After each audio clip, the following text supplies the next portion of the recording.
Welcome to my channel SP movie explainer. आज हम explain करने वाले हैं गर्ल्स इन द बेसमेंट। ये मूवी 2021 में रिलीज हुई थी। मूवी की स्टार्टिंग में हमें एक कार दिखाई जाती है जिसमें एक लड़की होती है और उसकी कंडीशन काफ़ी क्रिटिकल होती है। उसे अब इसी क्रिटिकल कंडीशन में हॉस्पिटल लेकर के जा रहे होते हैं प्रोफेशनल, और हॉस्पिटल पहुँचने पर ही उसका इलाज शुरू हो जाता है।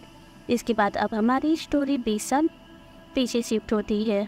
हमें एक घर दिखाया जाता है जिसमें एक फैमिली होती है, डॉन, आयरिन और उनकी दो बेटियां एमी और सारा। चारों बैठ करके डिनर कर रहे होते हैं। महाराजी अपने डैडी यानी कि डॉन से कहती है कि मुझे एक बर्थडे पार्टी में जाना है, लेकिन सारा के फादर जो किसी पार्टी में जाने से मना कर देते हैं। इस वजह से सारा गुस्सा करके अपने रूम में चली जाती है। तभी रात में अब सारा का एक फ्रेंड आता है जिसका नाम क्रिस्टोफर होता है और वो अब सारा को अपने साथ बर्थडे पार्टी में लेके जाता है। सारा उसकी बाइक पे बैठ करके बर्थडे पार्टी में चली जाती है और रात भर सारा और उसके सभी दोस्त मिल करके पार्टी काफ़ी अच्छे से इंजॉय करते हैं। और नेक्स्ट मॉर्निंग जब सारा अपने घर आती है तब सारा अपनी मॉम और अपनी एल्डर सिस्टर यानी कि एमी के साथ मिल करके बात कर रहे होते हैं। सारा यहाँ पे अपनी मॉम और अपनी एल्डर सिस्टर को बता रही होती है कि अब सिर्फ 3 महीने बचे हैं और 3 महीने बाद मैं 18 साल की हो जाऊँगी। इसके बाद मैं अपनी फ्रेंड के साथ चली जाऊँगी और फिर यहाँ कभी नहीं आऊँगी। ये बात अब सारा के डैड चुपके से सुन लेते हैं। जिसके बाद अब लगभग 3 महीने हो जाते हैं और सारा और उसके डैड घर में अपने अकेले होते हैं। तभी अब सारा के डैडी से कहते हैं कि मुझे तुम्हारी ज़रूरत है, मुझे कुछ काम करना है, फिर उस काम में तुम्हारी हेल्प चाहिए। सारा अब अपने फादर के पास चली जाती है उनकी हेल्प करने के लिए। और सारा के फादर जो एक सामान को बेसमेंट में रख रहे होते हैं, सारा उनकी हेल्प करती है। और बेसमेंट में जाने के बाद अब सारा के फादर एक सीक्रेट डोर को ओपन करते हैं। सारा को इस डोर के बारे में कुछ भी नहीं मालूम होता है। वो काफ़ी हैरान हो जाती है और जैसे ही वो डोर ओपन होता है तब सारा और उसके फादर बेसमेंट के सीक्रेट डोर में चले जाते हैं। और उसी सीक्रेट रूम में अब सारा के फादर चालाकी करते हैं और सारा को उसी रूम में बंद करके बाहर निकल आते हैं। सारा अब उस रूम में लॉक हो जाती है और वो अपने फादर को काफ़ी जोर जोर से चिल्ला के बुला रही होती है। पर उसके फादर उसे इग्नोर करके ऊपर की तरफ चले आते हैं। इस सीक्रेट डोर को ओपन करने के लिए एक पासवर्ड लगा होता है। सारा अब उल्टे सीधे पासवर्ड उसमें डालने लगती है जिससे कि अभी इस रूम की लाइट्स भी ऑफ हो जाती हैं। सारा को कुछ भी समझ में नहीं आ रहा होता है कि वो क्या करे। जिसके बाद हमें आप सारा के फादर को दिखाते हैं। वो अब ऊपर की तरफ आ जाते हैं और सारा जो नीचे जोर जोर से चिल्लाने होती है, उसकी चिल्लाने की आवाज़ इन तक आ रही होती है। यहाँ दरअसल इस रूम में एक वेंटिलेशन होता है कि जो इस सीक्रेट रूम में आ जा सकते थे, इसीलिए सारा के फादर जब उसकी आवाज़ सुनते हैं तब वो उस वेंटिलेशन को भी बंद कर देते हैं ताकि सारा की आवाज़ कोई भी ना सुन सके। जिसके बाद सारा आप बेसमेंट में उसी बॉक्स को चेक करती है जिस बॉक्स को वो अपने फादर के साथ इस बेसमेंट में लाई होती है। जैसे ही अब सारा उस बॉक्स को ओपन करती है तब वो देखती है कि उसके अंदर उसकी ज़रूरी सामान होती है। इसके बाद हमें अब सारा की मॉम को दिखाते हैं और सारा की मॉम और उसकी सिस्टर दोनों अब घर आ गए होते हैं। घर आकर के वो लोग सारा को नहीं पाती हैं, इसलिए वो काफ़ी परेशान हो जाती हैं। अब काफ़ी देर इंतज़ार करने के बाद सारा वापस नहीं आती है। तभी सारा की मॉम ये डिसाइड करती है कि वो पुलिस में कंप्लेन करेंगी। लेकिन जब पुलिस घर में आती है तब वो सारा की मॉम से कहती है कि हमें कुछ दिन और इंतज़ार करना चाहिए, हो सकता है कि सारा आपसे कांटेक्ट करे। फिर हम सारा के डैड को देखते हैं जो अब अगेन से सारा के रूम में यानी कि इसी सीक्रेट बेसमेंट में सीक्रेट रूम में आए होते हैं जहाँ पे सारा होती है। और सारा को अपने फादर के आने की आड़ चढ़ा देती है, इसीलिए वो पीछे से अपने फादर के ऊपर हमला कर देती है। और हमला करने के बाद सारा यहाँ से भागने की कोशिश करती है, लेकिन उसके फादर ने यहाँ आने से पहले बेसमेंट के सारे दरवाजों को लॉक कर रखा होता है। सारा ने जब अपने फादर के ऊपर अटैक किया होता है तो उन्हें काफ़ी गुस्सा आता है और वो अगेन से सारा को पकड़ करके उसे सीक्रेट रूम में ले आते हैं और फिर उसे काफ़ी मारते हैं। साथ ही वो उसे काफ़ी फिजिकल टॉर्चर भी करते हैं। ये सब कुछ सारा को बिल्कुल भी पसंद नहीं आता है और वो हैरान हो जाती है कि मेरे फादर मेरे साथ ऐसे कैसे कर सकते हैं। जिसके बाद सारा के फादर यहाँ से निकल जाते हैं और अब सारा को इस सीक्रेट रूम यानी कि बेसमेंट में रहे हुए 21 दिन हो गए होते हैं। अब सारा का बर्थडे भी आ जाता है और सारा के फादर अब उसी बेसमेंट में सारा के लिए सारा का बर्थडे मनाने के उसके लिए केक लाते हैं। और सारा अब अपने फादर का कहना मान रही होती है। जैसा जैसा उसके फादर से करने के लिए कहते हैं सारा उसी चीज़ को फॉलो कर रही होती है, क्योंकि उसके फादर ने ऐसी वोट रखा होता है कि अगर तुम मेरी सारी बातें मानोगी तो फिर मैं तुम्हें यहाँ से जल्द आज़ाद कर दूंगा। और एक बार फिर से सारा के फादर इसके साथ फिजिकल अटैचमेंट करते हैं। वहीं हम नेक्स्ट सीन देखते हैं जहाँ पे अब सारा की मदर और उसकी सिस्टर उसके लिए काफ़ी परेशान हो रही होती हैं क्योंकि उन्हें सारा का कोई भी कॉन्टैक्ट नहीं मिलता है। वहीं पे अब सारा के फादर भी बैठे होते हैं जो अब सारा की मॉम से कहते हैं कि तुम्हें याद है कि सारा ने कहा था कि जैसे ही वो 18 साल की हो जाएगी तब वो इस घर को छोड़ के चली जाएगी। जिस पर सारा की मॉम अब उसके फादर से बोलती है कि हाँ जी, लेकिन सारा सिर्फ ऐसा कह रही थी, लेकिन उसके अंदर इतनी हिम्मत नहीं थी कि वो इस चीज़ को कर सके, क्योंकि सारा की मॉम के अंदर अभी भी ऐसी फीलिंग होती है कि उन्हें लगता है कि सारा अभी नहीं फंस चुकी है और वो इस घर में वापस नहीं आ पा रही है। वहीं अब हम नेक्स्ट सीन में सारा के फादर को देखते हैं और वो सारा के लिए अब एक घड़ी और टीवी लाए होते हैं, क्योंकि सारा ने इस चीज़ की डिमांड करी होती है। सारा के पास एक फूड कैन होता है जिसकी मदद से सारा अब एक हथियार बनाती है अपने फादर को मारने के लिए। और उसे पता चल जाता है कि अब उसके फादर आने वाले हैं, और जैसे ही अब सारा के फादर बेसमेंट के दूसरी टूर पे होते हैं तभी सारा उन्हें अपने पास गिराने की कोशिश करती है। और इस समय सारा के फादर समझ जाते हैं कि जरूर सारा ने कोई जान पिछा रखा है और उसके पास कोई ना कोई हथियार जरूर है। अब जैसे ही सारा के फादर एंटर करते हैं तभी सारा उनके पास आकर के उनके ऊपर अटैक करती है। सारा के फादर को इस चीज़ का एहसास पहले ही हो गया था, इसीलिए वो उसका हाथ पकड़ करके उसे रोक लेते हैं। और फिर यहाँ से हमें नेक्स्ट से दिखाते हैं जहाँ पे सारा का फ्रेंड क्रिस्टोफर उसके घर आता है और वहीं पे सारा के फादर होते हैं। क्रिस्टोफर अब सारा के फादर से पूछता है कि सारा कहाँ पर है, जिस पर सारा के फादर इस चीज़ से बिल्कुल इनकार कर देते हैं और कहते हैं कि मुझे नहीं पता कि सारा कहाँ पर है। और अब सारा को बेसमेंट में बंद हुए 1 साल हो गए होते हैं और अब तक की सारा प्रेग्नेंट भी हो गई थी और सारा एक लड़की को जन्म देती है उसी बेसमेंट के अंदर। लेकिन यहाँ पे सारा का सिर्फ एक ही सपना होता है कि वो कैसे भी करके बेसमेंट से बाहर आ सके। और अब सारा को बेसमेंट में कैद किए हुए 4 साल बीत जाते हैं और एक बार फिर से सारा प्रेग्नेंट हो चुकी थी और इस बार सारा को एक लड़का होता है। सारा अब इसी बेसमेंट में अपने दोनों बच्चों के साथ रह रही होती है। वहीं अब हम क्रिस्टोफर को देखते हैं जो आज भी सारा को ढूंढने के लिए उसके घर बार बार आता रहता था। तभी यहाँ पे सारा की एल्डर सिस्टर जो क्रिस्टोफर से मिलती है और वो अब क्रिस्टोफर से कहती है कि सारा को गोपो में 4 साल हो गए हैं और इसका अभी तक कोई पता नहीं चला है। जिस पर क्रिस्टोफर अब उसकी एल्डर सिस्टर से कहता है कि जब मैं पिछली बार आया था तब सारा के फादर ने कहा था कि सारा किसी लड़के के साथ भाग गई है, लेकिन ऐसा कुछ भी प्रूफ नहीं हुआ था।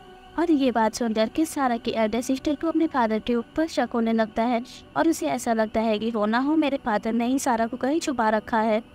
इसके बाद हमें सारा की मॉम को दिखाते हैं और उन्हें सारा की इतनी ज़्यादा फिक्र हो रही होती है कि वो एक सीक्रेट डिटेक्टिव को भी हायर करना चाहती थी, लेकिन सारा के फादर जो एक काफ़ी बुरे इंसान होते हैं वो अब सारा की मॉम को ऐसा नहीं करने देते हैं और वो कहते हैं कि सारा को ढूंढने की कोई ज़रूरत नहीं है, वो किसी लड़के के साथ भाग गई है, वो तुम्हें कहीं भी नहीं मिलेगी। इसी बीच अब सारा की मॉम और उसके फादर के बीच एक बहुत बड़ी फाइट होने लगती है और सारा की मॉम यहाँ से चली जाती है। तभी सारा के फादर भी उनके पीछे जाने लगते हैं। सारा की एल्डर सिस्टर समझ जाती है कि हमारे फादर जिस तरीके से बिहेव कर रहे हैं वो सारा को ढूंढने के लिए कोई भी कोशिश नहीं कर रहे हैं, तो फिर जब हो ना हो इन्होंने ही सारा को किडनैप कर रखा है। फिर वो नोटिस करती है कि उसके फादर की कुछ कीज जो उसी सोफे पे गिर गई होती हैं वो उन कीज को उठा करके बेसमेंट में जाती है और सभी कीज बेसमेंट की ही होती हैं। वो अब बेसमेंट में जा करके बहुत सारा सामान देखती है और सभी सामानों को सारा के एल्डर सिस्टर चेक कर रही होती है। तभी वहाँ पे अब सारा के फादर आ जाते हैं। सारा के एल्डर सिस्टर ही जैसे ही अपने फादर की आवाज़ सुनती है तब वो वहाँ से निकल जाती है। वहीं हम बेसमेंट में अब सारा को देखते हैं जो अब तीसरी बार प्रेग्नेंट हो गई थी और एक बार फिर से सारा को एक लड़का पैदा होता है। अब यहाँ पे सारा अपने फादर से कहती है कि मैं चाहती हूँ कि आप इस बच्चे को बाहर लेकर के जाए, मैं नहीं चाहती हूँ कि मेरा बच्चा अंधेरे से बेसमेंट में ही बड़ा हो जाए, इसीलिए मैं चाहती हूँ कि आप इसे बाहर लेकर के जाओ और मेरी मॉम को देना, वो इसे बांध देंगी। और सारा की ये बात अब उसके फादर समझ जाते हैं और वो अब उस बच्चे को उठा करके अपने घर के बाहर रख देते हैं और साथ ही उन्होंने सारा से एक नोट लिखवाया होता है जिसमें सारा ने लिखा होता है कि मेरी फाइनेंशियल कंडीशन बिल्कुल ठीक नहीं है, इसलिए मैं इस बच्चे को पाल नहीं सकती हूँ, तो फिर मॉम आप मेरे बच्चे का ध्यान रखना, ये मेरा बच्चा है और इसे बांध करके बड़ा कर देना और ये अब आपकी अमानत है ये। और जैसे ही सारा की मॉम इस नोट को पढ़ती है तब वो काफ़ी इमोशनल हो जाती है और वो इस बच्चे को गोद में उठा करके घर के अंदर चली जाती हैं। दरअसल इस नोट के साथ ही एक और नोट होती है जो सारा ने इस बच्चे के नीचे छुपा रखी होती है, लेकिन सारा की किस्मत बिल्कुल अच्छी नहीं होती है।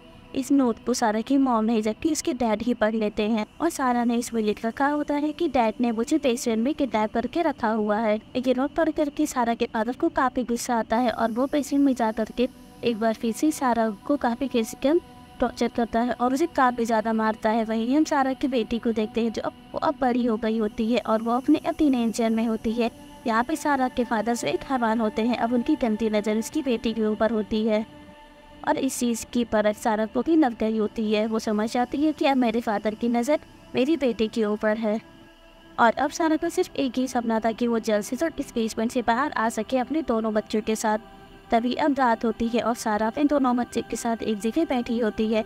तभी वो नोटिस करती है कि ऊपर से एक जगह से पानी नीचे टपक रहा है और सारा यहाँ पे समझ जाती है कि ये जगह कच्ची है, इसीलिए अब जितने भी पेशेंट में डोज होते हैं वो उनकी मदद से इस छेद को बड़ा करती है और वो छेद भी काफ़ी बड़ा हो जाता है। अब जैसे ही रात होती है तो वहाँ से इंस्पेक्टर सारा उस पोल से लाइट को चमकाना शुरू कर देती है। तभी एक आदमी उसकी घर के बाहर खड़ा होता है जिसे अब वो लाइट ब्लिंक होती हुई दिख जाती है।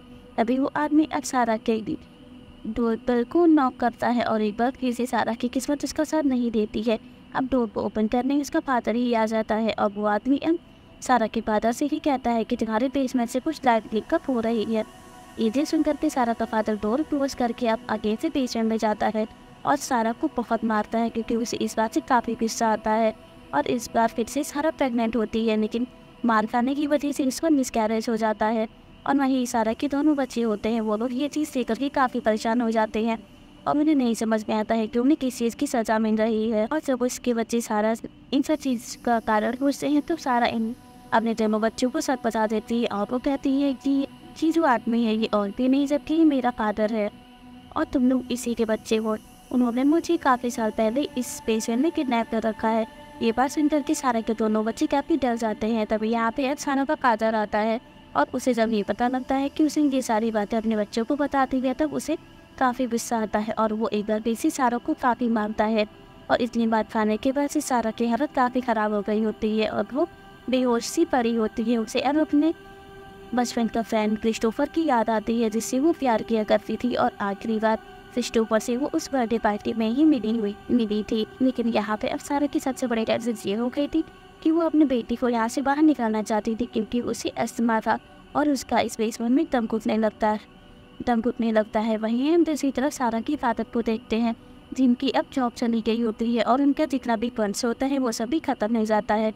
साथ ही अब बैंक का काफ़ी लोन हो गया था और बैंक का लोन भरने के लिए उन्हें इन घर को बेचना था और इस घर को खाली करना था। लेकिन यहाँ पे सारा के फादर को पता था कि अगर वो इस घर को बेचेंगे और इसमें कोई नई फैमिली शिफ्ट होगी तो फिर उस आज नहीं तो कल उन्हें सारा और उसके बच्चों के बारे में पता ही चल जाएगा, जिससे कि उसका सारा काला से बाहर आ जाएगा। इसीलिए सारा का फादर अब ये सोचता है कि क्यों ना मैं सारा और उसके बच्चों को इसी बेचने में मार डालूँ। इसलिए वो अपने कार को उसी को उनके पास लेकर के जाता है जिस होल से सारा ने लाइट को ब्लिंक अप किया था। वो उसी होल कार से इंश्योरेंस का पाइप नीचे के सब डाल देता है जिससे कि अब उन लोगों की पेशेंट में ही दम घुटने की वजह से जान चली जाए। तभी यहाँ पे अब सारा के सबसे छोटे बेटे को देखते हैं जो अब सारा की फादर के पास आ जाता है और इस बार उसके फादर का प्लान चौपट हो जाता है उसकी वजह से और वो अब सारा उसके बच्चे को नहीं मार पाता है। अब हम बेसमेंट में सारा को देखते हैं जिसे अब इस बेसमेंट में डरे हुए 20 साल पूरे हो गए होते हैं और तब से सारा कभी भी बेसमेंट से बाहर नहीं आई होती है। कभी भी उसने अब कभी भी उसने अब सूरज कभी भी उसने अब सुबह और शाम कभी नहीं और 20 सालों से उसने सुबह शाम कुछ नहीं देखी होती है। वो उसी चार दीवारी के अंदर बंद होकर के रह गई होती है। यहाँ पे एक दिन अब हम सारा की बेटी को देखते हैं जिसे अब अस्थमा अटैक आ जाता है और उसकी हालत काफ़ी ख़राब होती है। तभी सारा अपने फादर से कहती है कि मुझे अपनी बेटी को टंडे जाना होगा, लेकिन सारा के फादर उसे यहाँ से निकलने के लिए मना कर देते हैं और कहते हैं कि वे किसी भी हालत में तुम्हें इस बेसमेंट से बाहर नहीं जाने दूंगा। तभी हम देखते हैं कि सारा की बेटी जो अभी रोश होने लगती है और ये चीज़ देख करके उसका फादर और ये चीज़ देख करके सारा का फादर इसे अनाउंस कर देता है कि चलो तुम और तुम्हारी बेटी तीनों जगह से मेरे साथ हॉस्पिटल चलोगी, बाकी तुम्हारा बेटा यहीं इसी एक बेसमेंट में रहेगा।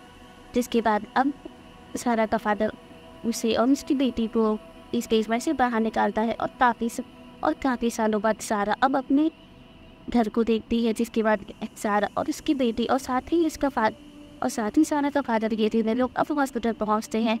हॉस्पिटल में अब सारा का फादर डॉक्टर से मिलता है। तभी यहाँ पे अब डॉक्टर सारा से एक फॉर्म भरने के लिए कहती है। सारा जानबूझ के इस फॉर्म पे पानी गिरा देती है। इसके बाद अब सारा का फादर दूसरा फॉर्म लेने के लिए जाता है। तभी सारा अब दौड़ते हुए डॉक्टर के पास पहुँचती है और वो डॉक्टर के पास जाकर की सीधी उनकी गले से लग जाती है और उनसे कहती है कि हमें बचा लो, हमारी जान खतरे में है। वहीं पर एक पुलिस ऑफिसर होता है जो सारा की सारी बातें सुन लेता है। तभी हम पीछे से सारा के फादर को आते हुए देखते हैं और जब तक कि सारा का फादर यहाँ से भाग पाता तब तक कि वो पुलिस ऑफिसर इसके फादर को पकड़ देता है और अन्ना चाहते हुए भी सारा के फादर को अपना सारा काला सच सबको बताना पड़ता है। तभी अब हम सारा के घर को देखते हैं, जहाँ पे अब बेसमेंट से सारा के बेटे को भी बाहर निकाल दिया जाता है। वहीं हम सारा के मॉम और उसकी बड़ी बहन को देखते हैं। ये लोग अब काफ़ी सालों बाद सारा और उसके बच्चों को देखते हैं। लोग काफ़ी हैरान हो जाते हैं। उन्हें यकीन ही नहीं होता है कि सारा के साथ इतना बड़ा जुर्म हुआ है। सारा के साथ की सब कुछ करने वाला और कोई नहीं, जबकि सारा की मॉम का हस्बैंड यानी कि सारा का फादर ही है। सारा आज़ाद तो हो गई थी, लेकिन अभी भी सारा के माइंड में वही सब चढ़ा होता है कि उसके साथ 20 साल से होता आ रहा था, यानी कि उसके फादर का डरावना चेहरा। सारा अब अकेले बैठ कर के हमेशा वही सब कुछ सोचा करती थी।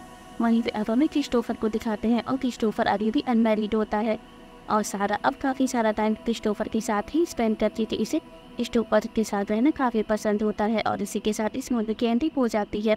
Thank you for watching.